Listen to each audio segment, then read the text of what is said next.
kit number 140A. So welcome everyone to Master the World kit number 140A. A recording of this will be available afterwards. Madeline, you're on wine number 1. Cheers, everybody, to your hopefully continuing good health. All right, wine number 1. Just to remind us all, appearance is as important as anything. And this is beautifully bright. It is what I would call straw, even pale straw, with green glints. And it moves easily and quickly in the glass. I don't get too wrapped up in, the leg business, but I will say that this wine sheets quickly and is a possible indication of moderate to lower alcohol and or extract. And aromatically, it is meeting me, it's jumping out of the glass to meet me, so it's not meeting me halfway. It is highly aromatic at this moment. And I say at this moment because wine really, they're like people. Sometimes they're a little grumpy and they're not necessarily expressive.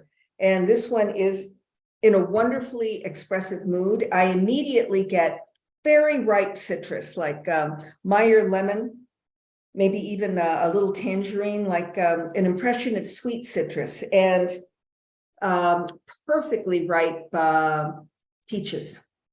I would say a white peach, but you know what? I can't remember having a white peach, so I'm just going to say a perfectly ripe peach. And on the heels of that, I get another impression of tart fruit, tree fruit, like green apples, like you just cut open a green apple. And underneath that, there's another layer of tart/sweet fruit, and I would define it as passion fruit.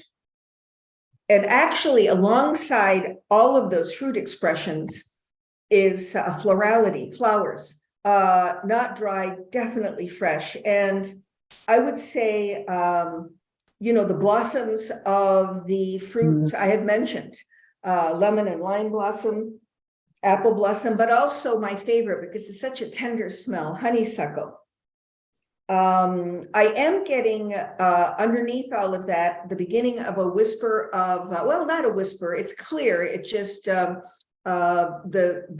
songs of the fruit and the flowers was overriding the sense of inorganic minerality. Don't you love that term that sommeliers use? I have to pinch myself not to use it with consumers because they don't know what we're saying. And if there are any consumers listening to us, we mean that rocky whetstone or sea spray business. And I have actually put, you know what, right now we've got the, we don't have the questions up, Limang. We've got the, Let me go. poll. I don't know. So if you can backtrack how sure. that happened. No biggie, but we commonly put a couple, 3 questions for your. Wait. Oh, no. Hold on, Mr. Bell. There we go. Here we go. Here we go. Sorry, everyone. Oh my gosh. Well, you know what? I was paying such close attention to the wine because it's charming me. I forgot to look and see if we had our questions up. For those of you who are joining us for the first time, we like to put something for your mind to hang on to if it needs it.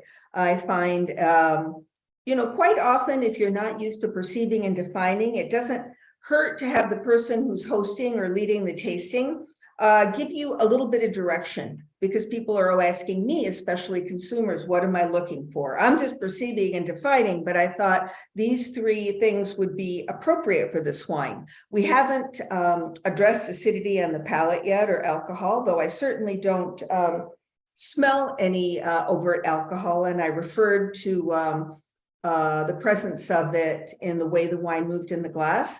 And addressing the question of sugar, specifically residual sugar, as opposed to an intense fruitiness, which this wine definitely has, I'm not going to know till I take it on my palate. So to go back aromatically, this wine is a persistent, beautiful, forthcoming aroma of citrus fruit, tree fruit, stone fruit, a little bit of tropical fruit, flowers, and underneath that, a beautiful, distinct, but underlayer of minerality. I'm going to go and take it on the palate.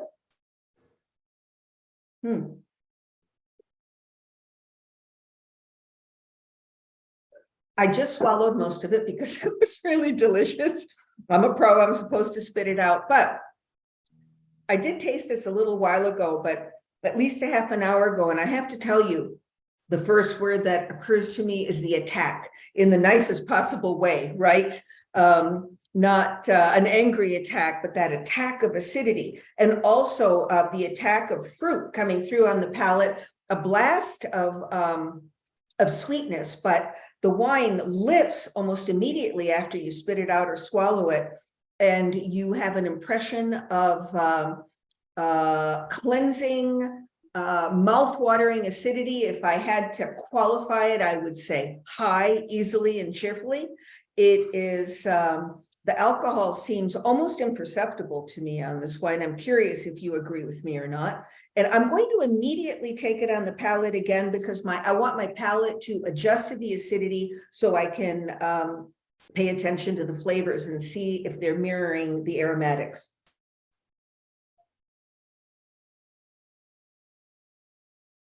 That wonderful term, I love to use it, mid-palate. When you just hold it, even when you're not chewing it, you get a terrific plum line of flavor that, at least on my palate, is almost exactly mirroring the aromatics. Only I would say the fresh citrus is more prominent. Lemon and Meyer lemon, lime, not so much the sweet citrus, more tart citrus. Ditto the tree fruit, there's green apple, maybe a little unripe pear, like when you cut one open and you munch it and you go, damn, I should have waited 2 more days. The ripe peach is there, but I would say actually almost ripe again. I should have waited another day before I cut it open, but it sure is delish anyway. Passion fruit, big time. The florality on the palate is like chewing fresh flowers, right? There's, a few other flavors as well. Once my palate adjusts to the acid, maybe slight sweet spice elements like ginger. I hesitate to say honey because I'm not really getting that. More a lemon verbena, but it's got mid-palate to my palate, actual perceptible residual sugar, but it's immediately balanced by poignant acidity. So the wine does not come off sweet at all. Very fresh, very young, very palate cleansing, highly aromatic. Love it. And I think this wine is probably dangerous because you could ignore the fact that it has an alcohol content on it. And Tim is smiling and going like this. I'm putting up the polls so that we can start guessing. Yes. And I just want to remind everybody, especially those who are new with us, this poll is anonymous. It helps inform Madeline, Tim, and Evan on where people's heads are at, where the discussion should lead. And as people are filling out the poll, I'll give you another 30 seconds. Answer quick. But Madeline, would it be fair to say that the questions that you and Evan and Tim have kind of constructed in the front is just so that what we get sometimes lost in descriptors? Okay. We get sometimes lost in descriptors. Okay, I'm leaving then. Sorry, Silka, you're on as me. So you'll need to take yourself off if you can, and we hear you guys.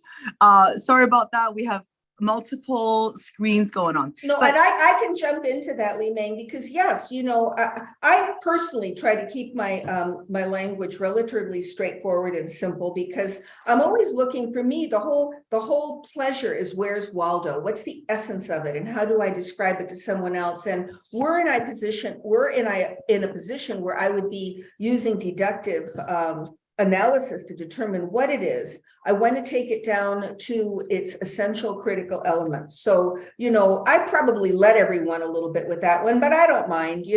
Blind is blind. One look at the label's worth $1,000, right?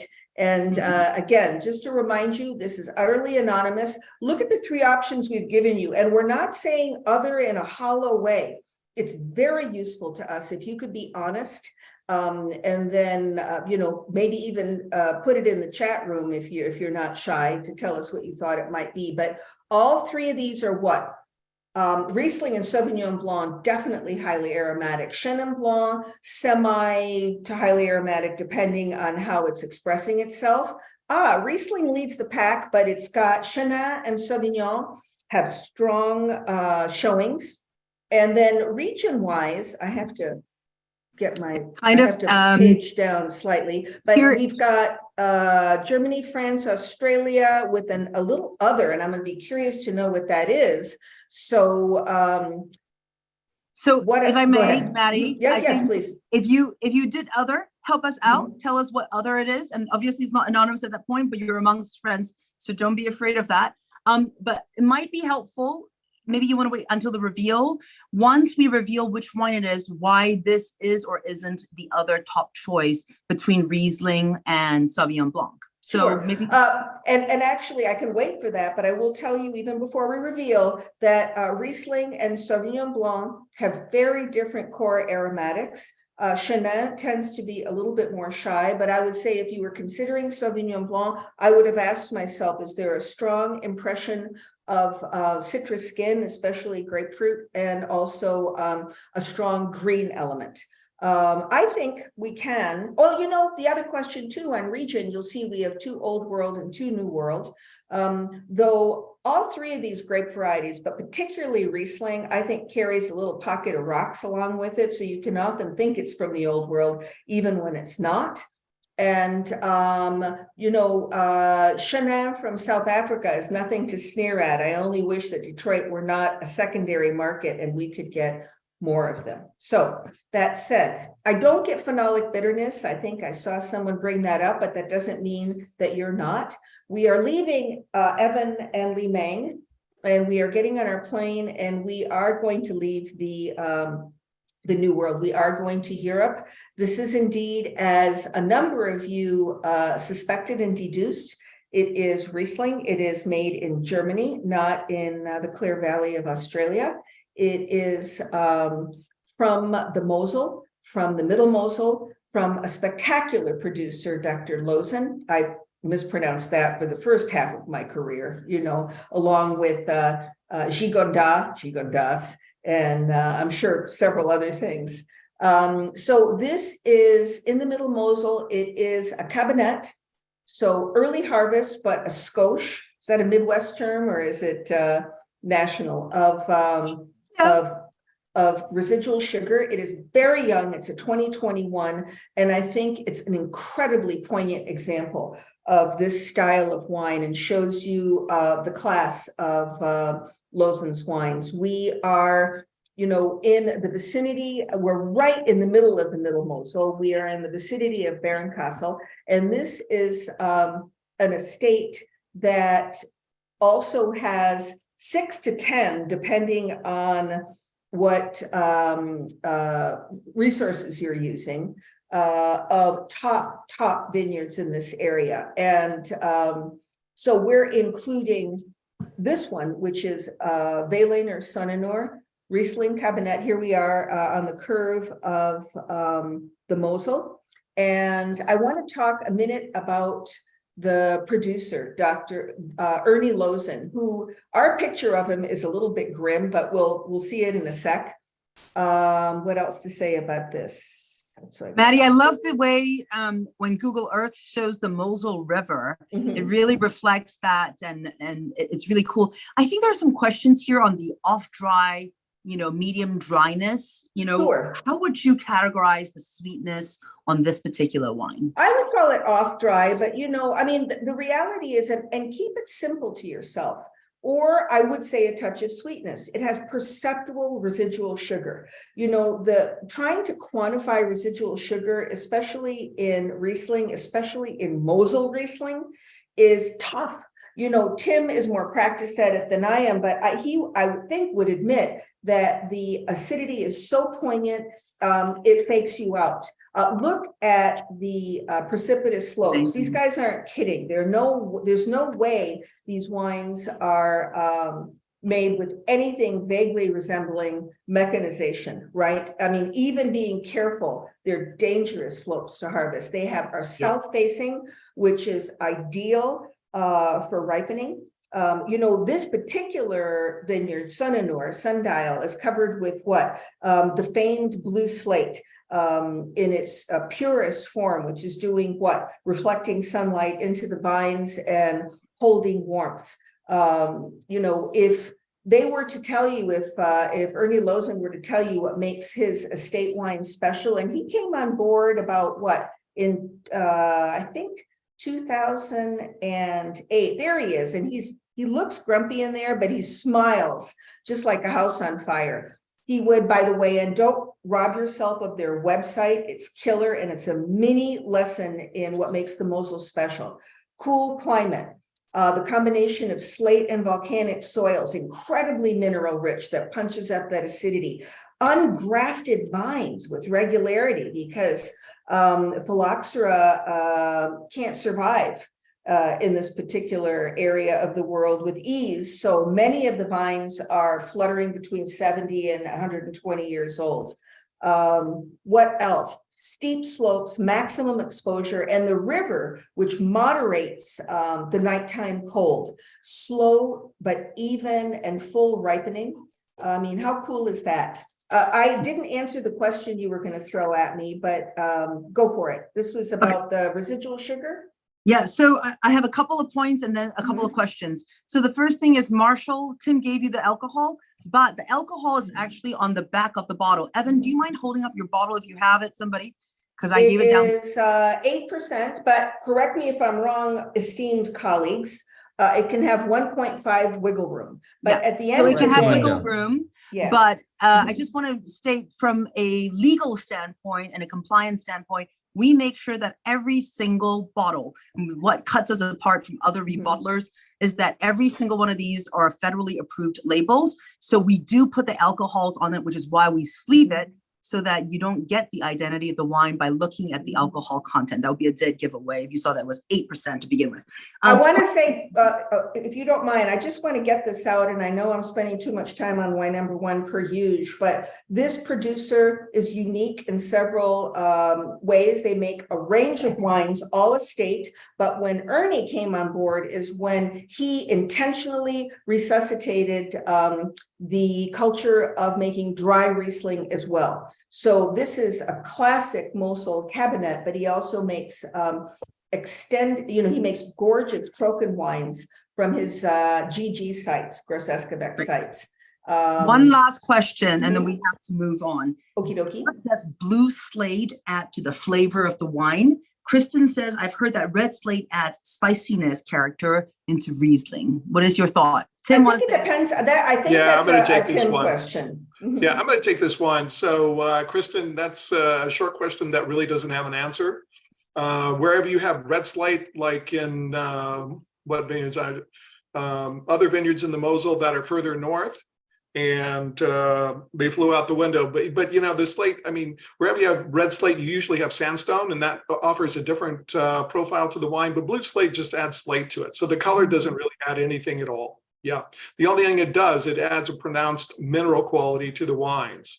And these wines are very transparent. The low alcohol, high acid, and you have fruit and mineral, and that's about all, which is why they are so great, frankly.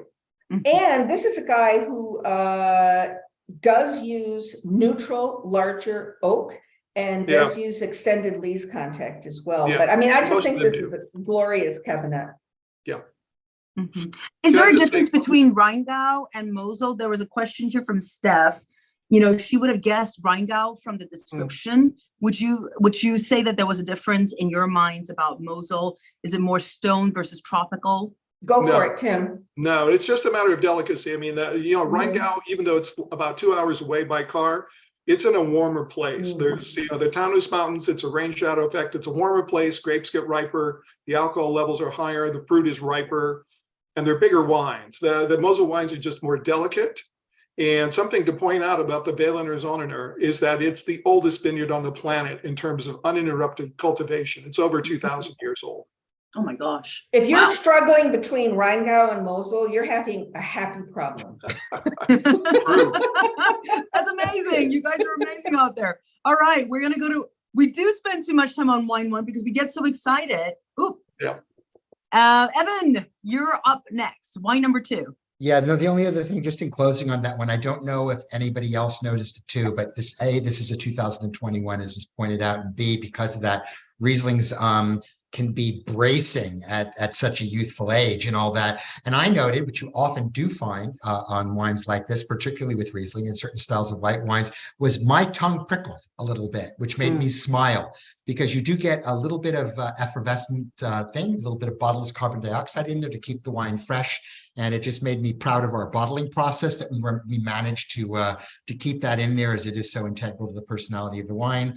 And Madeline has always did an extraordinarily eloquent job on wine, which makes my wine too harder to do. But this wine is a very different animal, as they say. And if you look at the two of them side by side, right off the bat, you'll notice that one has a greater, I should say wine one has less color, wine two has a greater depth of color, which when looking across it here, is sort of pushing that space somewhere between sort of light gold and a deeper yellow, depending on how you want to call it. And when wines show more color and more depth of color, particularly but a darker color in a white wine, we know that that means that as white wines get older, they pick up color. We know that as white wines spend time in oak vessels, they will pick up color.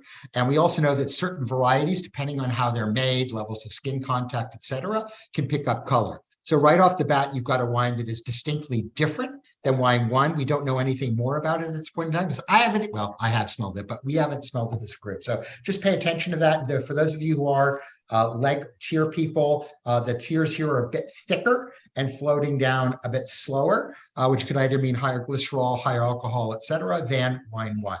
In the nose, you know me, I always look for combinations of fruit, earth, and wood and try and decide which element of that stands out. To me here, it really is about fruit first, wood second, probably earth third, so fleet as opposed to few or something like that.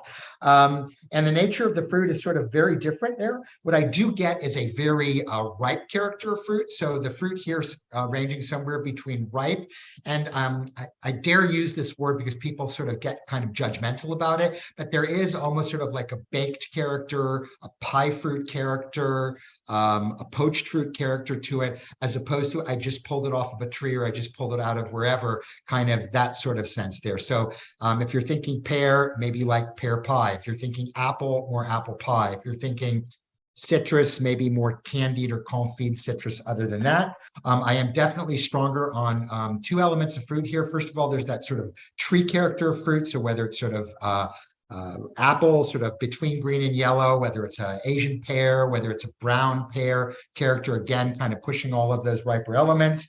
And tropicals, the other thing that really, I think, drives this wine here. And it's a combination of pineapple, for sure, mango-ish too, maybe not quite as ripe as the pineapple. And that pineapple could be more in that kind of like upside down cake kind of thing or whatever there. But again, very, very ripe. And just the smallest amount, because it is tropical, of coconutiness in there as well. I also, as we sort of stay in the pie vein, I am getting elements of both sort of cooked, i.e. sort of like pie or crust or crumble or things like that on it. A little bit of vanilla wafer for those of you who used to eat vanilla wafers as kids, or for those of you who are a little bit more frou-frou and you have your Tweel cookies with your ice cream, sort of that sort of element of it there, maybe a bit toffee, a bit torrefied within that.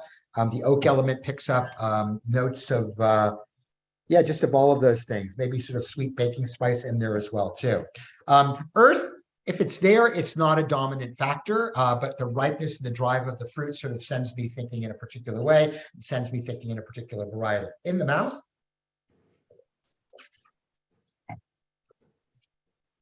Whereas Madeline's wine had this sort of very firm attack on the palate, this wine to me is purely about elegance. Elegance from the entry, elegance in the middle palate, and elegance in a, dare I say this, like I sounded like a cliche, wait,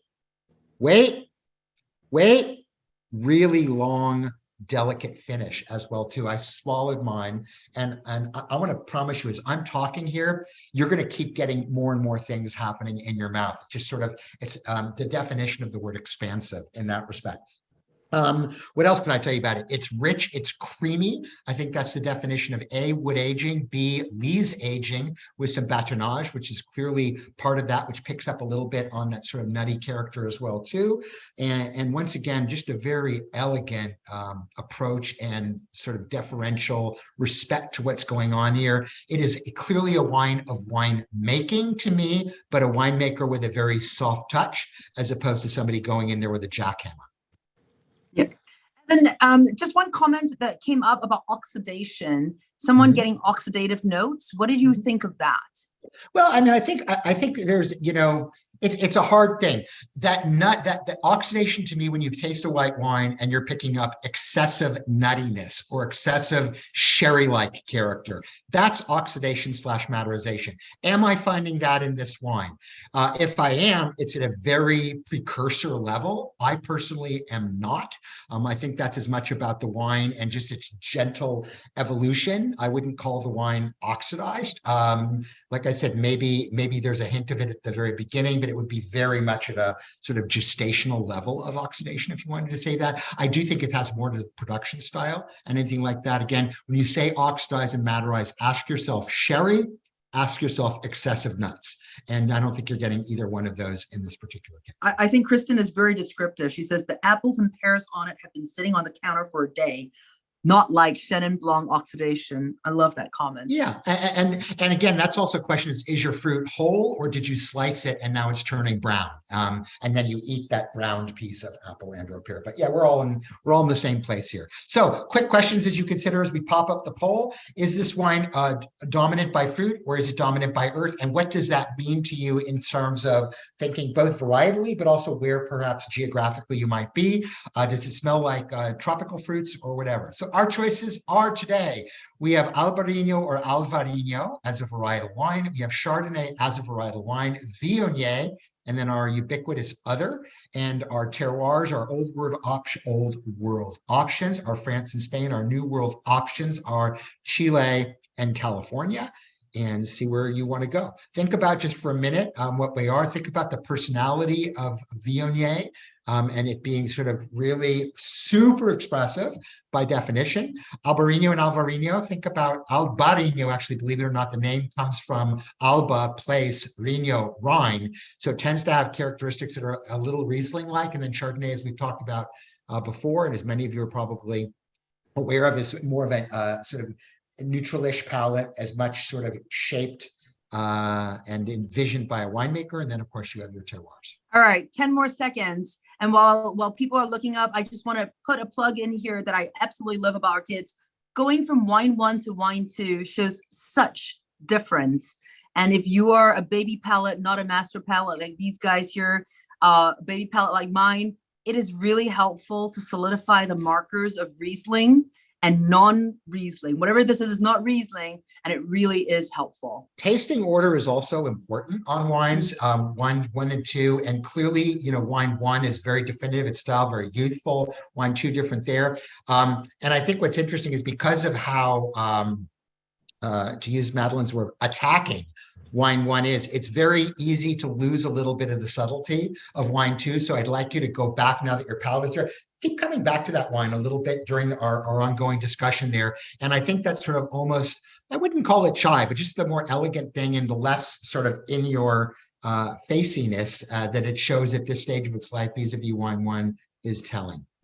All right. And then I'm gonna point out the 52% on Chardonnay. We can talk about why it's not Viognier when we reveal, but we've got some thoughts here in the chat about maybe Chenin or Semillon as other. Why not those two varieties? Well, I think with respect to Albarino and Alvarinho, they just tend to be lighter style wines, more delicate style wines. While some of the profile of fruit that's there, this wine is a little bit too volumed in my mind's eye to be either of those. Plus, you're generally not going to see too much wood influence on Albarino and Alvarinho, and that's clearly a part of the personality and driving signature of this wine.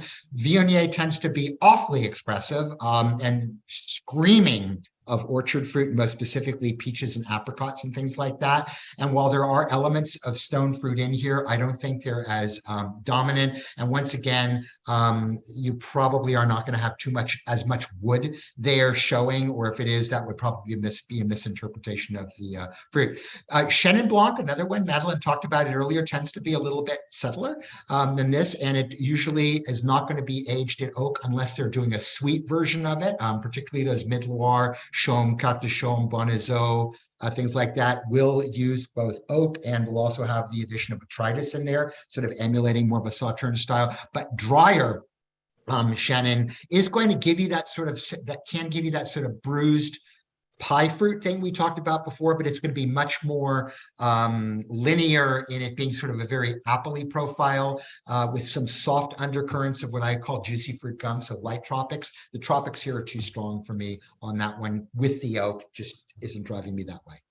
And Semillon, sorry, the last one. Semillon is going to give you much more of a sort of figgy character. It would give you a waxy texture. It's probably not going to be respectfully quite as complex in a dry style. The best examples of dry Semillon out there are probably those made down under. And those of you who've had those before, you know that they tend to be very shrill and very austere in their youth, and as they do get older, they pick up oxidation to that point where you do get sort of a lightly kind of sherried character there. They don't see any oak whatsoever. That's going to give you that there. So probably not Semillon.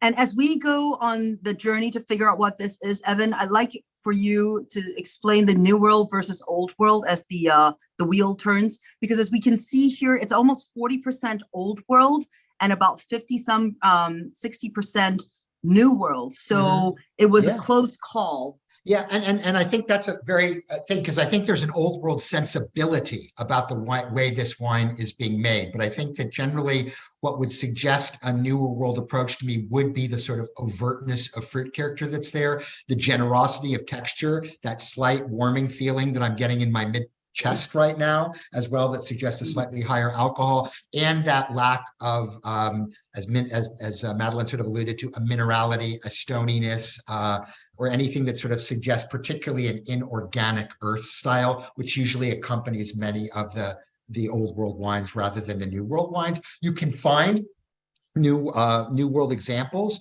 with old world minerality, but they tend to be in extremely cool places. And this particular place we're going to, as we leave the part where we were in Germany and end up now in the Santa Lucia Highlands in the northern part of Monterey County, just south of San Francisco Bay, is a warmer climate area. The Highlands, being in the northern part of the county, tends to be amongst one of the cooler areas, but depending on where you are in this 12-mile stretch of the Santa Lucia Highlands, you can be in an awfully warmer spot. In the further south, you can be in a really cooler area. In the north, you can be smack dab in the sweet spot in the middle, which is where McIntyre Vineyards are, which is where we are ending up, which literally lies right in the middle of this 12-mile stretch. This is really in the northern part. Your closest areas for reference point would be the town of Salinas, which is a great vegetable capital of California, and then Soledad Prison, not a particularly wonderful place to visit, but a great place there. And this area here, the Santa Lucia Highlands, are literally, as you can probably see from the map here, and you have the mountain range, sort of coastal mountain range that prevents that. But then there on the downside slope of those mountains, literally, if you're driving from the north, from the San Francisco area down towards the south, you'll notice that all of the vineyards are located on the right side of the road on hillsides. Everything to the left view is flatlands. And if there is grapes growing there, there are grapes growing there. Those would be more volume grapes, but it's a lot of agriculture land. There's a lot of lettuce. There's a lot of strawberries. There's a lot of broccoli. There's a lot of other stuff. This is the breadbasket of California, Monterey County, in terms of ag, but all the fruit is there. And literally it looks like the Côte d'Or, just vineyard after vineyard after vineyard, and well-known vineyards, literally cru vineyards that are there. Just a couple of quick words about McIntyre. McIntyre is the namesake winery of Steve McIntyre. Steve McIntyre is just a tremendous grower. He is literally, people don't know this, but quietly, he is the 5th largest wine grape grower in the United States. He controls roughly farms about a third of of all vineyards in Monterey County. He literally planted 20% of the AVA of the Santa Lucia Highlands, and is considered, he is the guy who taught both Gary Francione and Gary Pizzoni how to grow grapes in this part of the world. The property that he farms here, which is 80 acres, a single contiguous property, was originally started in 1973. It's 80 acres. And it's got some of the oldest Chardonnay and Pinot Noir in the entire region. He bought it in 87, helped to sort of change things around sort of quietly a little bit, and has done just an amazing job there. Not only does he farm his own fruit, but he farms for Morgan, he farms for Bernardus, he farms for Testarossa, he farms for Miura. He works and consults with, as I said, Gary and Gary, Rohr, therefore, Pizzoni, Lucia. Anybody who is down there considers Steve McIntyre to be the man. His winemaker is a gentleman by the name of Byron Kusuki. Byron, for those of you who go back far enough, was one of the opening winemakers at Saintsbury, along with Dick and Dave at the very beginning. Decided he really wanted to do his own thing, and has started off literally consulting, and consults from all over the world, Chile, France, around California, et cetera. Is considered one of the better winemakers in the state, particularly for Burgundian varieties, although he does everything well. And I think what's true of any project he's working on now, whether it's, Kingston family down in Chile, Byron, his own wines, Steve's wines, et cetera, is he takes a very, I don't want to say minimalist, but a very unobtrusive approach towards that. He doesn't implant hard signature on the wines to say, oh yeah, that's a Byron Kusuki wine, the way you would say, oh yeah, that's a Michel Rolland wine, or oh yeah, that's a Paul Hobbs wine. Byron is relatively subtle about that, which I think you get as an imprimeur on this particular wine. And it's just delightful. It screams with all the character of tropicality that you would associate with the Highlands, but not overdone, not over alcoholic, not over baked. And I think the elements you're getting there is bottle maturation over time, but all the pedigree and very much the signature of the style of fruit that you find in the Highlands. Evan, one question and we'll move to you, Tim. Is there a slight rain shadow here? A little bit. It's actually not so much a rain shadow as it is a wind shadow. The winds here, they talk about this area as being wines of air, airwar, if you will, as opposed to waterwar. So they're a little bit higher in altitude, again, depending on where the slopes you are, but there definitely is a rain shadow in the sense that is both water and cool air come in from the Monterey Bay. That does provide a little bit there, so it doesn't get quite as wet. They don't have any problems of rain in harvest season, and obviously, but what you do get is you get sort of fog intrusion, comes off early, then it stays there, and then in the middle of the afternoon, the wind just starts whipping, and that wind whipping, particularly with the Pinots, means that the grapes tend to get heavier skins, thicker skins to protect themselves there, which means you get much more extraction through the actual nature of the grapes, the sort of pulp to skin ratio. The wines generally have volume, which is why it's even more interesting to me how Byron is able to pull such subtlety out of these wines, because if you have other Chardonnays from this area, they tend to be a bit more quote unquote in your face. And this one shows, which is why I think a lot of you did call it as an old world wine. It shows a restrained, much more, dare I say, Burgundian approach. Okay, I did lie. There's one more question because I think this is an important one. Pineapple really pointed me in a different direction from Chardonnay. Evan, Chardonnays can have pineapple. These descriptors are sometimes very distracting. What advice do you have for Jenny here? Well, I would say that pineapple is a very classic descriptor of Chardonnay. It really just depends on where you find it. You're not going to find pineapple like in most of Sonoma County, and probably not in the Russian River. You're not going to find it on the Sonoma coast. Where you will find it is it's one of the signature flavors of Monterey County. And I think you can find it even more blatantly like this. And it's not because there is the Dole packing plant nearby, bring the Hawaii pineapple over and all that. But you do find it there. You find it to a lesser degree, although generally in a more green form as you get further down the South Coast. But it's definitely a central to Southern Coast area, although some people will tell you that pineapple can be found particularly in warmer years in Carneros. Mm-hmm. And Evan, is Chardonnay aromatic? No, I would say Chardonnay is a relatively, I mean, at its best, it's semi-aromatic if it's grown in a very fruitier style. They're sort of pushing that with leaf picking and stuff like that. But I would say it's more of a, for lack of better words, I don't call it neutral varietal, but it's not a super expressive varietal where the way the winemaker makes it, it's as much about hand as it is about land and fruit. And Tim, we could be here for 3 hours at the rate that the questions are coming in, but Yep. help us catch up here. We're on wine number 3. I'll give it my best, but I'm going to do a couple things first. First, to address people saying that they're getting X fruit or Y fruit or Z fruit. You know, that's great. You're recognizing those things, but recognizing a fruit in wine is not going to help you identify the wine. It's not quite enough information. Okay. Second thing is let's talk. I'm going to do a minute, just a tiny snapshot on what I call a decision tree or decision matrix with white wine. And it's easier with white wines versus red wines. Okay. Wine number 2 has oak. Okay. Your universe just got much, much smaller because the number of classic white wines with oak is very small. Okay. In this case, this wine has noticeable new oak. Your next question, does the wine have Parisines? Does it smell like green bell pepper? Is it Sauvignon Blanc? It's not. Because if it was, obviously you'd be either in the New World in California or a place like that, or in the Old World in Bordeaux. Okay. Next question, is the wine floral? Does it smell like flowers? And if it has flowers, odds are it has phenolic bitterness because it's an aromatic grape, i.e. Viognier. So those of you that placed your vote for Viognier, the wine had no flowers and no phenolic bitterness. Okay, what the wine does have besides oak is it has lees contact, and that's the creamy, rich mid palate, but also some buttery popcorn notes, probably malolactic. That's classic Chardonnay winemaking, and that can also be used for Viognier, by the way, okay? But it doesn't have flowers, and so you're left with a wine that doesn't have minerality with those 3 things, and it's quacking like a duck, which means it's Chardonnay. Oh my Okay. God, you actually make it sound easy, Tim. This is why you Well, wrote guess the what? book. Li Ming, it's in the book. I'm gonna it is. play Okay. back that clip for myself. All That's right. amazing. All right, let's Here we go. go. And there's another similar decision tree for red wines too. Okay. All right. So let's get to wine number 4. And now for something completely different. And this wine is- What's that? 3. Sorry, 3. Thanks, Ellen. Yeah, I was just getting all revved up there. Okay. So let's start from the top. You know, hold the wine against a white background, and we're going to call this a deep ruby, a very youthful ruby, because the rim is magenta or fuchsia. It's purple pink. Yeah, very pretty. And there's not much of a rim variation anyway, which means the wine is young. What else can we say about it? The legs, tears, etc. are, mine are on vacation. Okay, so what does that mean? Odds are higher alcohol, yeah, or maybe residual sugar, but not, not for, red wine too much, right?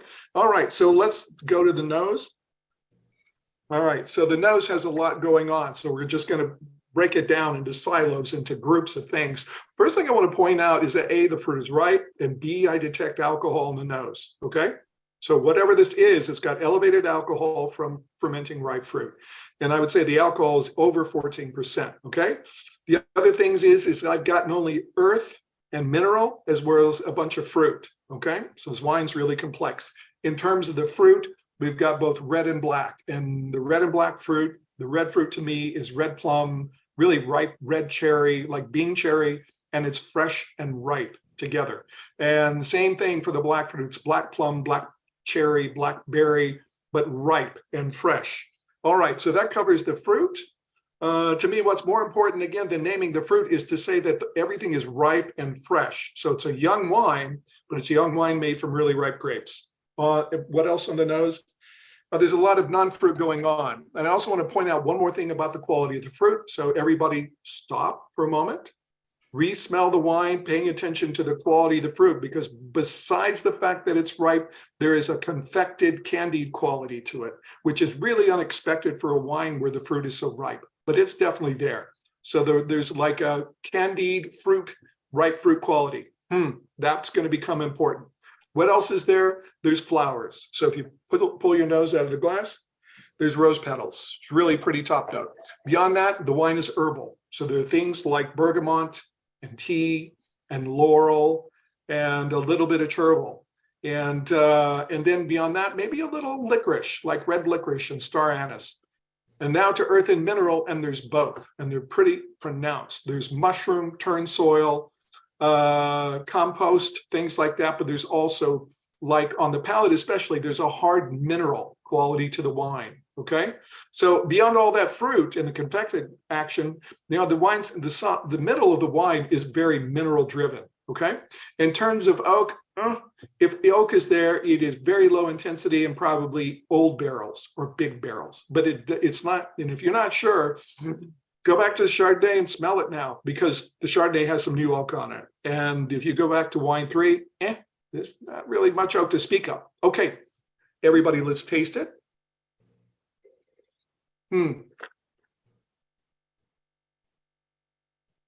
Okay, it's funny because the wine really changes. It's like someone who gets all strict on you.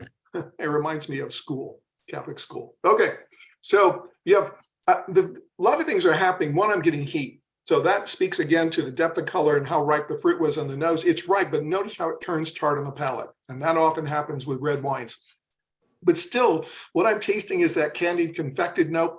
And the addition to the menu here is a really hard, stemmy green quality in the middle. Okay, so I'm putting those two things together, confected, stemmy, and that to me is like whole cluster, semi-carbonic, carbonic, something along those lines, right? And then the wine turns really tart on the palate. So the red fruit that was there is now sour. What else about it? It becomes profoundly earthy in the middle, okay? And then the acid in this, again, I'm still getting warmth, but salivary glands are working. This is a very curious wine, okay? So the acid's medium plus. The tannins, though, notice they're absolutely soft. So for whatever this grape variety is, it's not one that has a lot of tannin. That's a curious combination of things. The finish is long, the complexity is medium plus. And now here is the ballot with your possibilities. So we've got Dolcetto, Gamay, Malbec and Blend, and the infamous or famous Other. Your region single choices are Italy, France, Argentina, US, or other planet Earth. Okay. And while people answer, Tim, STEM inclusion, Yes. what exactly is that for those who are sort of scratching their heads on STEM inclusion? Good question, Li Ming. So what it means is you're fermenting red wine with whole clusters of grapes that are still attached to stems. And if you do that, you get tannin from the stems. Great. And also it's a different tannin from the grapes and also the oak. And that is, for me, it's usually in the mid palate and it's hard and it's green. It's like chewing on a twig, which is right. Exactly what it is. All right, I'm going to give 15 more seconds, but we have an other in here, which is Grenache. Why is Grenache not an option here? So this is Steph, is it? Mm-hmm. And Steph, what's missing is all the pepper and savory qualities of Grenache, And I'd even go as far as to say that it's the wrong color for Grenache. Grenache is red. It's not that deep. Unless you put other grapes with it, it doesn't have that much color. Is the pepper also driving why it's not Syrah? Yes. All right. Okay. So guys, I'm going to share the results. Here we go. Okay, so people are going for a Gamay, probably for all my telegraphing of the semi-carbonic whole cluster stem. And they're going for France. Okay. Yep. Great. Yeah. Do you want to say anything before we show? Well, not really. I mean, it's just that by process of elimination with winemaking, you probably got to. Steve. Yeah. See you, Steve. Hasta la vista. So what is driving, I think you mentioned it, there was a lot of mineral, earthy notes.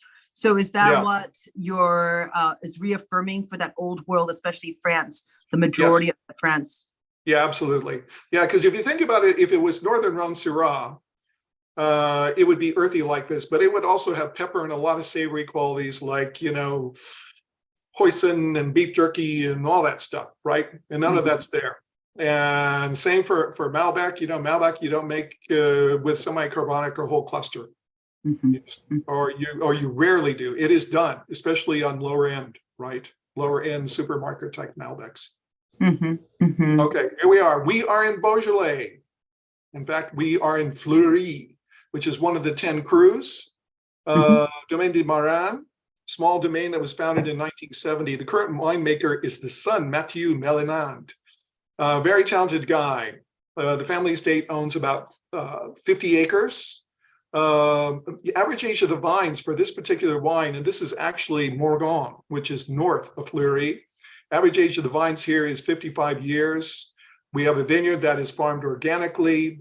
It's trellised on the bush vine, the single bush, Gobelet type trellising method.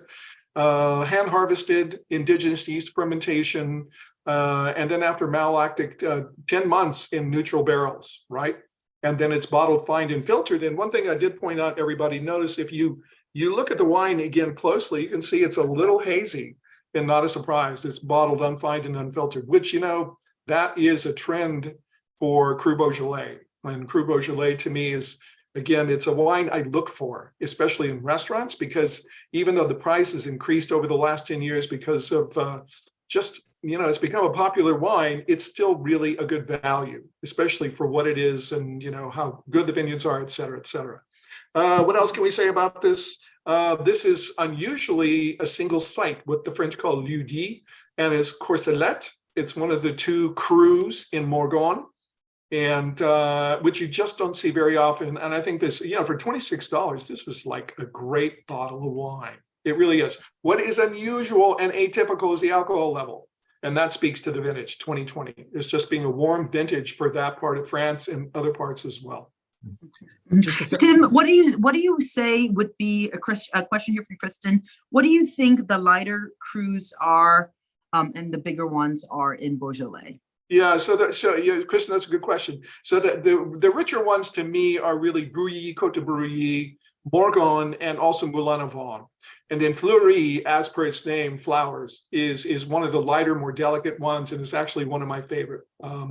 Renier, which is the last to be qualified, also fits into that lighter style, relatively speaking, lighter style. And Venkat is saying the color seems too intense. Yeah, Venkat, if you're not putting a wine through 100% carbonic, and it's old vines, you're going to get color because Gamay can give you color. Yeah, if I could just make a quick interstitial comment here, and then I'll shut up because I know it's your wine, Tim. But one of the things that's happening here is I think there's two things. Number one, I think people are starting, particularly in the northern part of the appellation, to take things more, for lack of better words, not to say they were unserious about it, but they're treating their wines in a different way, moving away from sort of whole carbonic Beaujolais Village style wines into making more serious wines treated like Pinot Noir in that respect. And I think what you're starting to see is this interesting melding of styles, what people's classic expectation of Beaujolais is, which is more sort of Beaujolais Village, Beaujolais AC, Appellation Contrôlée wines, and that the crus before were sort of like that and a little bit better, and now people have taken it to the next step, and sort of that the best of the Cru Beaujolais are a stunt double in terms of quality, pedigree, complexity to what you're starting to see there. But I think what's great about this wine is despite all those comments, it still shows classically Gamay and that sort of purity of, to use your word, confected, almost hard candied character of cherry and black cherry kind of fruit, along with the raspberry and all that, is sort of like emblematic of what that variety is all about. And it's nice to see it when it's taken not only seriously, but the fact even locally that they've got a lieu-dit for a great site that they've sort of literally separated off like the cream as being the creme de la creme within this particular appellation of Morgon. So, I'm jumping in just for the people who are beating themselves up for not getting it and are confused on top of it, because I frankly think this is significantly more concentrated because of the vintage than most Fleury. I think that the color is deceiving. It's actually staining the glass. I'm sorry, Morgon. It's actually staining the glass. And I also think the flavor to me is positively exotic. It is so layered, and it's probably a result of older vines too, but this is not an easy peasy Cru Beaujolais to nail, if you don't mind my jumping in there. That picture of the vine, that was an old vine for sure. Yeah. Also for again, ripeness and alcohol level too would take you away from Cru Beaujolais here. For those of you who remember our last kit, and you remember the Fizan that we had from Magnan, and everyone saying how big and dark Same vintage, guys. So once again, this does sort of pin that fact that vintage still does play a strong role, particularly if it's exaggerated from what is the more accepted quote unquote norm. And 20s in that part of the world, remember Burgundy, Beaujolais, very close to each other, are big wines. Okay, we are to wine number 4. And now, once again, for something completely different. Everybody take a glass. All right, so this is again, close to the same color, a little bit more rim variation, but it has a very dark core. We're going to call it ruby with a tinge of purple. And once again, a fuchsia pink purple rim. All right. It does stain the glass a little bit. I like that. And the Tears Legs Marangoni La Di Da here is probably medium plus. So not quite as rich as the previous wine. All right, now in doing so, I'm going to read these questions really fast. So what does the depth of color in this wine suggest? Thinner skin grape, thicker skin grape. That's really the question. And then what I want you to pay attention to, and I'm going to talk about it in a moment, are the significant non-fruit aromas. Because you know what? Impact compounds, that smaller subset of important aromas and flavors, they're all non-fruit, okay? And we're going to name some of them. And then how would you describe the acidity and quality of the tannins in the wine? And how does that speak to the place? How warm or cool was the place where this was grown and made? Okay, with that, on to the nose. And goodness, this is complex. That's all I can say. There's all sorts of things going on. Yeah. So there is red and black fruit, but here not nearly as ripe as the previous wine. So the red fruit to me is raspberry, cranberry, sour red cherry, and it is fresh, tart, and ripe. Okay, the black fruit, same thing. It's black fruit that is tart, has lift, acid, and that would be blackberry and black raspberry, and maybe sour black cherry. But again, fresh, tart, and ripe, which means that speaks to the relative age of the wine. Okay, anything else? Well, that's pretty much it for fruit, but non-fruit, which is here is a big category with this wine. First of all, above the glass, there's some really pretty lavender or potpourri, but the lavender is fresh. And beyond that, there is white pepper. Yeah, and the white pepper is pretty pronounced. Beyond that, once you get beyond the pepper, there is mint, there's eucalyptus, there's more savory things. The wine smells like, dare I say it? Dare, bacon, okay? So we got pepper and bacon together. It's brunch wine. Just kidding. Actually, it could work for brunch. You know? Christmas. Yeah, exactly. What else about it? There's licorice, there's anise, there's leather, there's earth and savory herbs, and the earth and mineral thing. It's not a big deal here. Okay, so that's very curious. All right, and again, if you're not sure, I mean, there's an evil plan the way that Evan puts these flights together. Go back and smell the Beaujolais, and say, wow.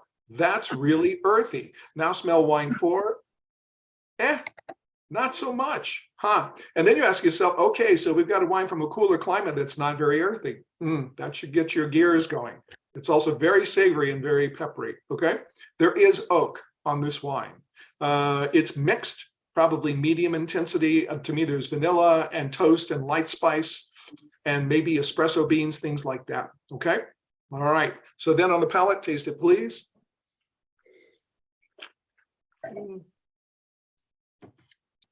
Yeah, the wine just holds true. Absolutely. It gets much tartar in the mouth. What else about it? Peppery and spicy and minty. And what else? The things like bay laurel, the bacon thing, not so much, but it is savory, really savory. And bacon.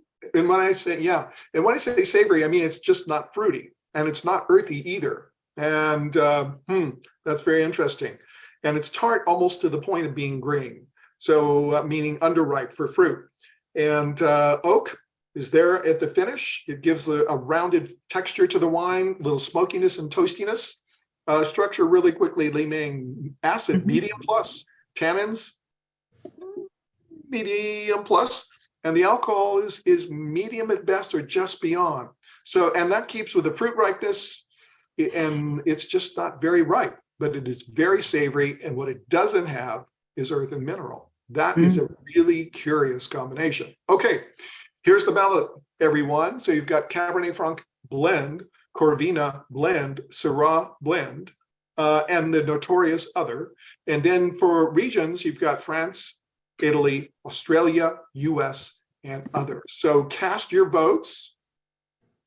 I have to say, Tim, the kinds of descriptors we get from this MTW community, they're such Truly. experts. It is amazing that you guys are so descriptive in the way you taste the wines. I hope that we have had a part in that. Yeah, yeah. So Awesome. Kristen, addressing third, pay attention to your salivary glands here. If you've got, it's sour. The acid is medium plus. It's really, I'm getting that a lot. And acne menthol, yes. Mint to Thomas, yes. Lavender and cardamom, wow. Cherry, patchouli would freak me right out. I'm a child of the 70s, and even back then it just I get that though. I get what you're saying Little there. bit? There's Okay. that sort of I little, wanna that run. little thing going on No, it's there. an Evan thing Your too. potpourri I can see cardamom Evan. thing. I get Yeah. that. Yeah, okay, fair enough. All All right, right, let's so see the let's go. results. Yep. So we've got Syrah blend, okay, Corvina, yep, and Cabernet Franc. Cabernet Franc, there's no pyrazines. Corvina blend, it wouldn't have the pepper and savory stuff that this wine has. France, possible, but everybody, I bent over backwards saying, hey, the wine's not earthy. Italy, nope. Australia, possible. And then go, I gotta scroll further down here. And USA, possible. Okay. So let's hop on our supersonic jet. Hopefully getting some great service and some champagne, because champagne always makes flying easier. I don't know about you guys, but you know. And that in a good seat with leg room and hopefully an Absolutely. upgrade. You gotta have it. Gotta have it. And, Yeah. and Evan does have us ping-ponging, but I have to say the wines are fair. So there's no nefarious trickiness in MTW kits. No. And we're going from old world back again to the new world. Yep. Yeah, so here we are. We're going to New South Wales. And you know, what is atypical about this? This is Syrah, this is Shiraz. What's atypical is its cool climate. And I would say probably 85% of the time, if you have Australian Shiraz, most of the time it's from the Barossa or similar in South Australia. But there are places in Australia that are inland that are cooler climate and elevated and a little rainy. And this is one of them. This is in Canberra. This is Clonakilla. That's the name of the winery. You know, a very famous winery in Australian circles, right? So the winery is founded in 1971. And what can we say about it? The owner, I have to get my cheat sheet. So this is, John Kirk, first finds 1971, Canberra district. And what's interesting about Canberra, the capital, is they just decided to build it. It's kind of like Brasilia in Brazil. They decided we're going to build a brand new capital in the middle of nowhere. And that's what they did with Canberra, because there's really nothing around it. And the district is inland. The soils here are clay and loam. It's a cooler place. Alcohol level on this is 13.5%. At the same time, it is spot on for Syrah with the pepper and meat and soy and all the savory qualities. And also the fruit is just really tart. And there is really not much of earth or mineral to speak of. Yeah, and by the way, there are other places in Australia, like the Yarra Valley, that are cool climate, Mornington Peninsula, et cetera, where you find Shirazes like this, okay? Can I chime in just because I just think it's so That's right. delicious, Tim? Yeah, Or am I absolutely. stepping on your comments? I don't No, mean to. No, I just think, frankly, those of you who, you know, are on a mission in life to, recognize varieties. Here's a gift from God, you know, seriously, regardless of whether you end up, where you end up putting this wine, and Tim described it beautifully, of course, this has all what we call the classic tags of Shiraz. I got corrected many times when I was over there. I really do think, and I think, you know, I love the fact that this wine shows the diversity of Australia that some of us or many of us may have forgotten. And the guy, I remember reading about this wine, actually all the other growers in this area, this wasn't like 100 years ago, this was 1970s, told him he was crazy to plant Shiraz here because it was too cool. But thank you for picking such a beautiful wine. And I just wanted to pipe up about its typicity in terms of a beautiful expression of its varietal.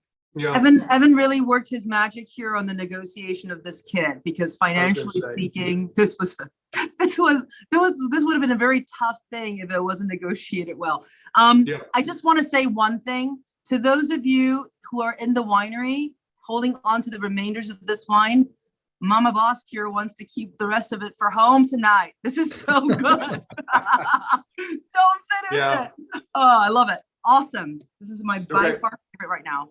All right, Evan, I think we're going to go through very quickly the pages. Yeah, I just want to point out plate. one thing. Yeah, one quick thing before we leave this, because it is a marker for this wine. It was pointed out for a long period of time. And for those of you who are all aspiring wine geeks and want more geek ammo for you, the character. So we know that, pyrazines give green. We know that rotundon gives pepper. The character, the compound that gives eucalyptol / mint / menthol is called cineol.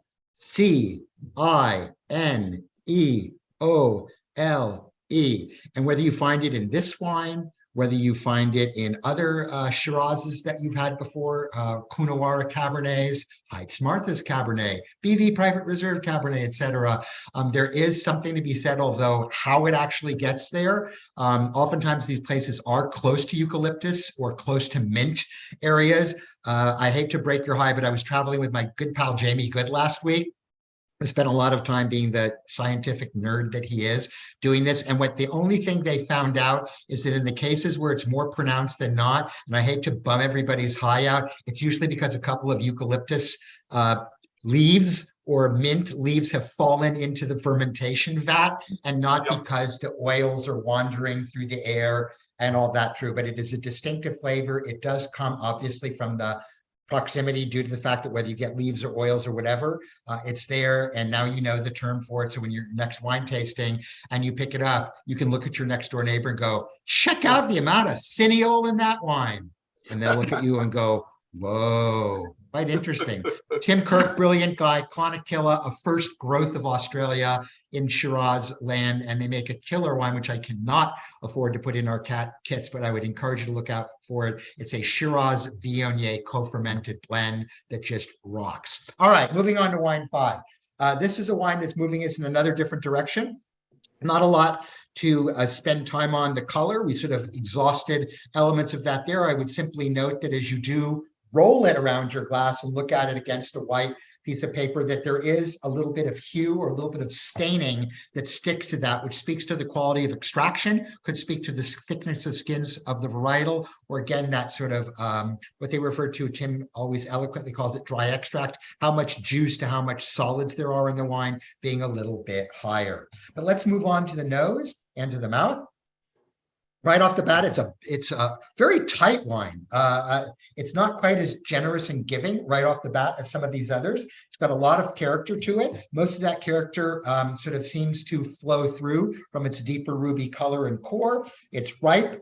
It's a lot of both sweeter characters of fruit. There are berry elements there, but there's also things that are what I call less sweet. So fruit, but less sweet. So more like plums, red and black, currants, red and black.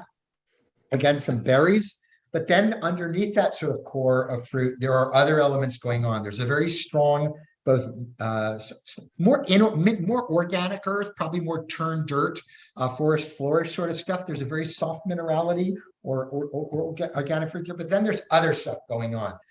And I would call it in the realm of like fennel or licorice. There's an element of that there. There's a cola nut character there, that sort of, cola nut character there. And then there's sort of oak, right? I got oak. I'm getting bitter chocolate, cocoa nib, Dutch baker's chocolate. I'm getting a little bit of cinnamon, clovish, coffee. Add that with your chocolate, come out with mocha. And that's an imprint that's there too. Not dominant, not even really dragging your attention away from the fruit, but clearly part of the DNA and the framing of this wine. I would say this is about as high a level of oak and smaller oak, quality oak that you can put on with a wine without letting it take over, and that's all you get. I actually applaud the winemaker for allowing the oak to be very prominent with this wine and framing the picture really well without bleeding into the picture and taking your eye off the picture and spending all of your time focusing on the very ornate frame, i.e. oak that's in there. Really well done. In the palate,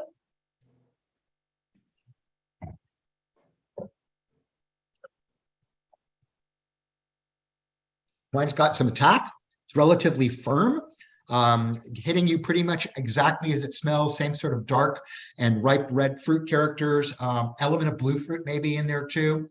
Maybe very ripe blueberries, dark character. But I'm picking up a few things. Right off the bat, there's some warmth to it. So my alcohol level is probably medium plus, pushing a little bit higher. Again, not always sure what it says on the bottle. The tannins in this wine are prominent, but they are not astringent. So I would say the tannins here are medium plus, pushing high, but they're extremely well managed. So once again, as with the oak, they're not drawing your attention. So that's all that you're getting. I think that the overall framing of it's there. It's got 10 fingers and 10 toes. It's a lovely, well-crafted, well-architected wine, but that amount of tannin, again, vis-a-vis other varieties and where we're coming from, how we thought about these wines definitely speaks in a specific thing. What else could I say about it? Alcohol, tannin. Now I think I've covered it. Finish, probably medium plus. I actually encourage you to go back. I think the Chardonnay that I traced earlier is a longer wine than this wine is, but I think this wine is obviously a bigger, more powerful wine. What are our choices? We've got a Cab Sauv as a blend, Grenache as a blend, Petit Syrah, which by definition is a blend of Durif and other grapes, and then our ubiquitous other category. Territories we could be in, we could be Spain, France, Argentina, we could be good old US of A, and if you were in US of A, you'd be California, am I in Washington, am I in Oregon? What of the 50 states? Which state could I be in, et cetera, and then of course others. So think about that. Think about some of the core elements: nature of the fruit, nature of the terroir, nature of the wood and how it's laid there. And as Tim will always tell you, more information than anything, oftentimes about where you can find the wine, is in the structure of the wine. So think about some of the things that we talked about there as you vote away. Great. We're going to give everybody another 20 seconds. Evan, any hint on, which direction? I know you've said a lot. Any help here? Because our participation is only at 50%. I think this is stumping people here. Well, I mean, I think once again, go back and look at the structure of this wine, look at the extraction levels of this wine, think about the grapes there and how they pronounce themselves, both in terms of their personality, the nature of their structure, oftentimes their color and all of that too. And I think that once you sort of start asking yourself what is classic about one of those things, within that, the image will become a little bit clearer as you tighten the lens on your camera and or brain. We have a 60-40 on New World, Old World. Mm-hmm. So I think folks are having a little of a tough time trying to figure out, is it really New World or Old World? And even in the New World, split between Argentina and USA. And once again, ask yourself, once you get that, if it were in the old world, the nature of old world is usually going to be earth dominant, and the earth dominant elements of the old world, which are purely, truly earth, tend to be more inorganic than organic. Organic earth tends to be something that you find very often in the new world, and oftentimes in the absence of inorganic earth too. So think about that as we described the wine and talked about it. This wine to me definitely leans more in that new world thing. But I do think, once again, very much like the Chardonnay I had earlier, maybe a recurring theme within the wines. Did you actually think about that, Evan?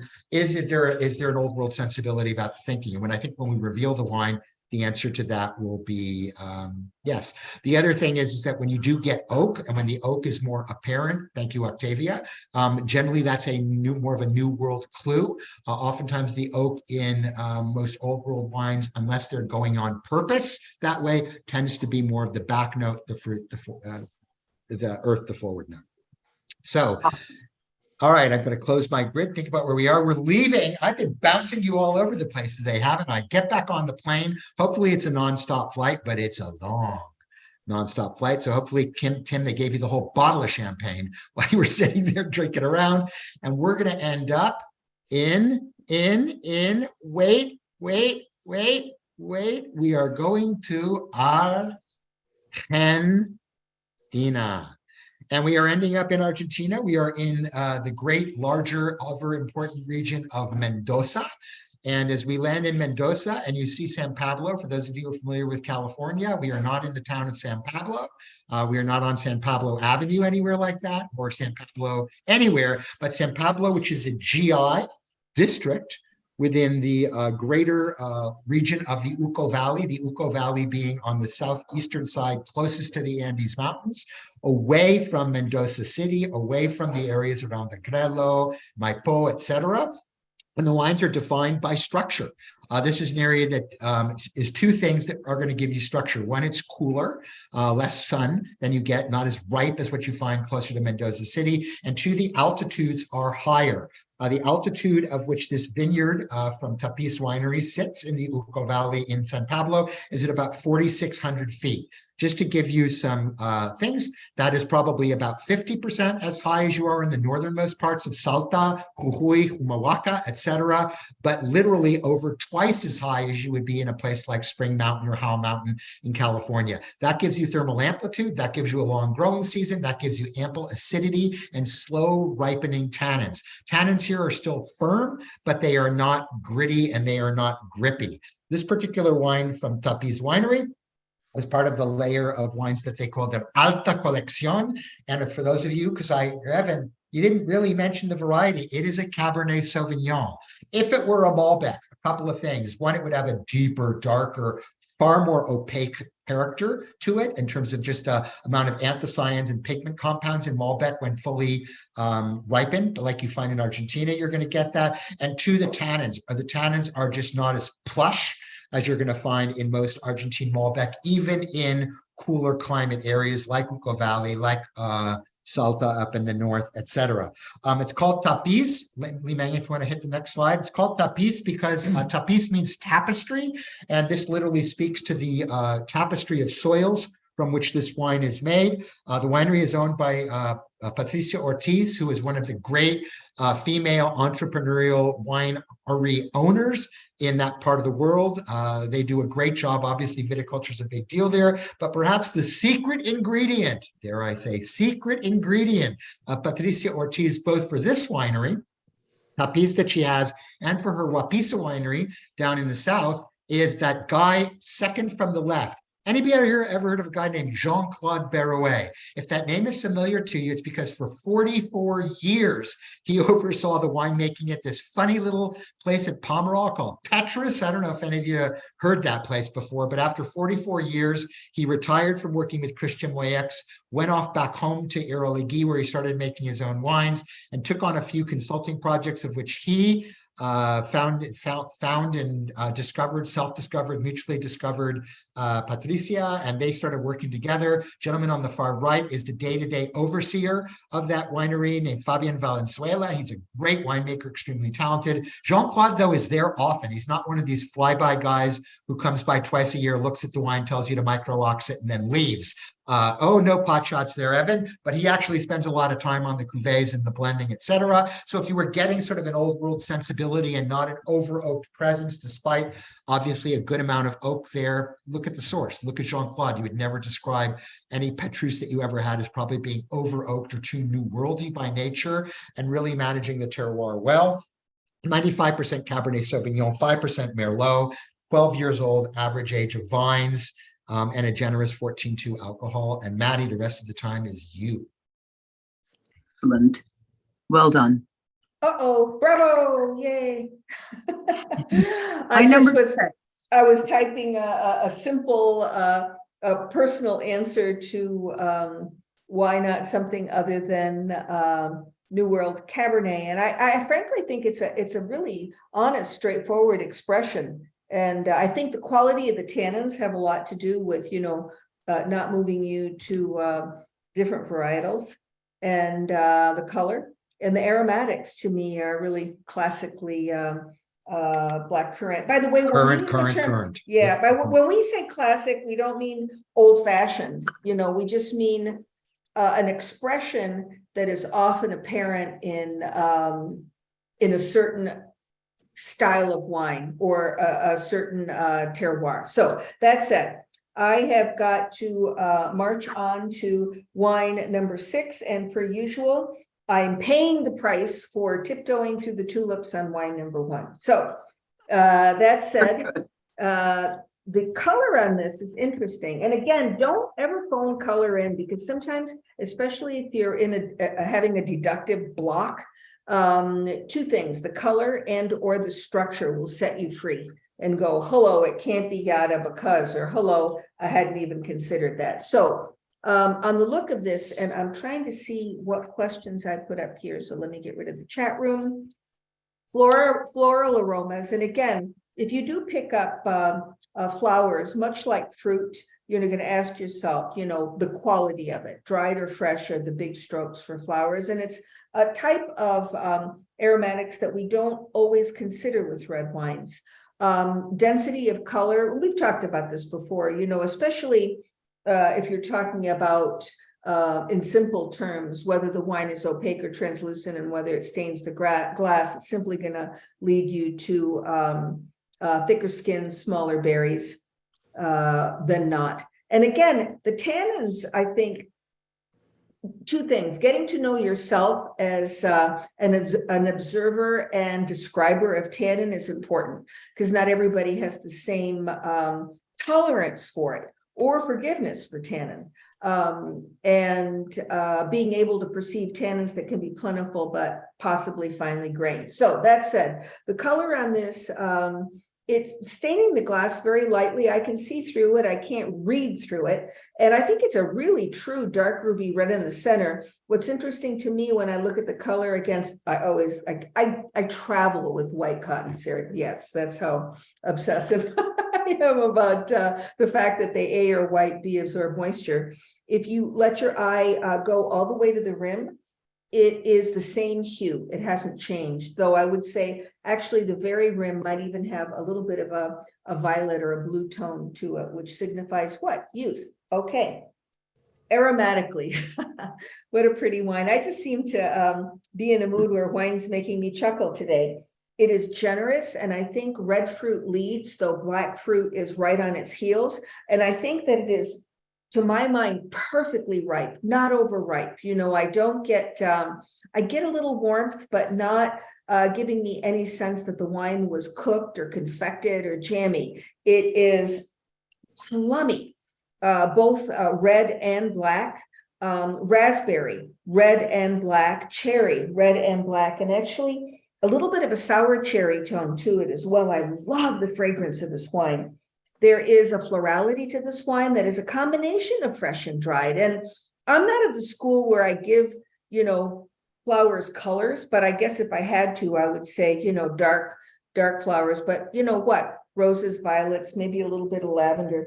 Really, really pretty. There is oak in this wine, but it's so nicely integrated, it makes me smile or chuckle again, because it's not commanding my attention. It just adds an element of sweet baking spice that works nicely with the perfectly ripe red and black fruit. There is strong, but not it's not the elephant in the room. There it is playing with the other children. There is a very strong earth element in this wine that is both organic and inorganic, and I love it. And it's a combination of like dust or turned dirt, and then this sense of rockiness that I can't wait to see if it comes through on the palate. And there's an herbal element, and I'm disinclined to define it besides saying dried mixed herbs, because I think the fruit overrides the specificity of herbs. Let me taste it or I'm going to run out of time. 3 more minutes. Yay. Maddie, no one will kill you if you run 3 minutes. Now, the attack on this wine, when it first hits my palate, and if I were to hold it even longer, there is a sweetness to the fruit that, again, not confected, not jammy, not overripe, but perfectly ripe, like you just waited the right time to eat that plum. So it's an illusion of sweetness. Shockingly, the tannins are on the hard side. They're plentiful, and they are changing the texture of my tongue. I think they're prominently fruit tannins, as opposed to, there's probably some oak tannins too, though, you know, being guided by Tim over the years, his voice, and now his book, I am trying to distinguish between oak and fruit tannins, something that I didn't make a big issue of in the past. I will say, interesting thing about the finish. I wouldn't call it short, it's sufficient, but the reason is this wine is young, which we're seeing both on the color, and quite often, at least in my experience, a wine will reveal itself nose and then palate, and then maybe finally the finish extends. This finish is textural, but it hasn't started developing layers of complexity. This is a wine that I would buy 6 bottles of and open one every year just to see if it had picked up vinosity. I'm going to taste it one more time. And I'm reading, nice balance of acidity and tannin. I agree completely. The mouth is watering. The acid is not deficient on this wine. And is that rocky minerality on the palate? 6 ways to Sunday. Absolutely. And if this is a great definition of it. If you want to know what we mean when we say that, here it is. It's, non-growing things, but definitely of the earth. And what are our options here? Grenache or blend. Grenache solo and Grenache with Syrah and Mourvedre in it will act very differently. Just note to self. Malbec blend, and we've talked about the florality of Malbec, but also, in my opinion, the smooth tannin quality. Touriga Nacional blend. What is that telling us? That it is, Portuguese super noble grape variety along with its brethren, and our options are France and Portugal for the old world. So, we'll give Grenache the hat tip to France and Touriga to Portugal, Argentina and Australia, certainly for Grenache in Australia, old vine Grenache. Again, I complain that Detroit doesn't get enough of them in Argentina from Malbec, but I have to say that for me, even though staring at the label, it's telling me the truth, this wine has absolutely spectacular combination of fruit and rocky inorganic minerality, along with a bunch of other stuff. And well, let's see how everybody did on this. And I'm swallowing this too. Neat. So quite a few people went to Malbec. Okie doke. Maybe it was that primal fruit and the florality, though I'd make a gentle case that Malbec, to me, usually Malbec has a real expression of blue fruit that you don't often see as dominant in other grape varieties, and moving more towards black. So red doesn't generally lead. Certainly red fruit leads in Grenache, though again, unless there were a chunk of Syrah and Mourvedre in it, I think the tannin structure would have led me away from that. So let's see if it indeed is what I'm leading you to. We're getting, I don't know about all y'all, but I'm not drinking champagne, but I'm in an aisle seat in business class. My idea of nirvana, watching stupid movies, and we are indeed going to Portugal. We are indeed going to the Douro. And thanks to Evan, about a decade ago, I got a chance to go to Portugal. I didn't go to the Douro, but we tasted a slew of Douro wines, both in Portugal and in San Francisco. And my takeaway was just spectacular levels of ripe black fruit, some red, a florality that is, to me, unmatched other than in top Argentine Malbec, and tannins that both manage to be hard and appealing at the same time. They don't shut the wine down.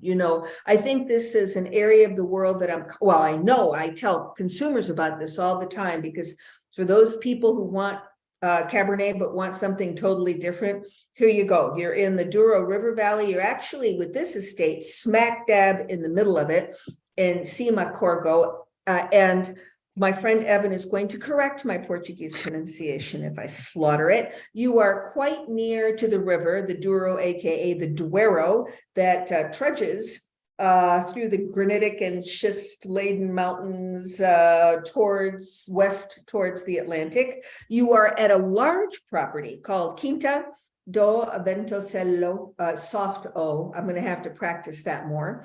It is a large property, but it's a spectacular property that was actually purchased some time ago by a large importer. But note to self, look at the quality of this wine. Large does not mean lesser by anybody's measure. This is a blend, by the way, of, a checklist of 5 noble Duro reds, leading not with Touriga Nacional, not with Tinta Roriz, which is what Tempranillo, but Tinta Amarela. And I've never tasted one before. And I think Tinta Amarela might lend less color, Evan, which is why it's not as opaque as I have come to understand with Duro reds. Look at this.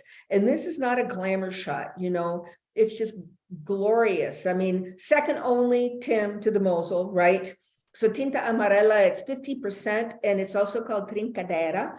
And it at least this producer is telling us its hallmark is fine aromatics. And it certainly is showing that in this wine. Roriz, which is Tempranillo, is planted a lot throughout Portugal and the Douro. Touriga Nacional tends to lend more color and tannin, but a terrific florality as well. And it's also got Suzão, which I probably killed the pronunciation. No, and that's good. Tintacao.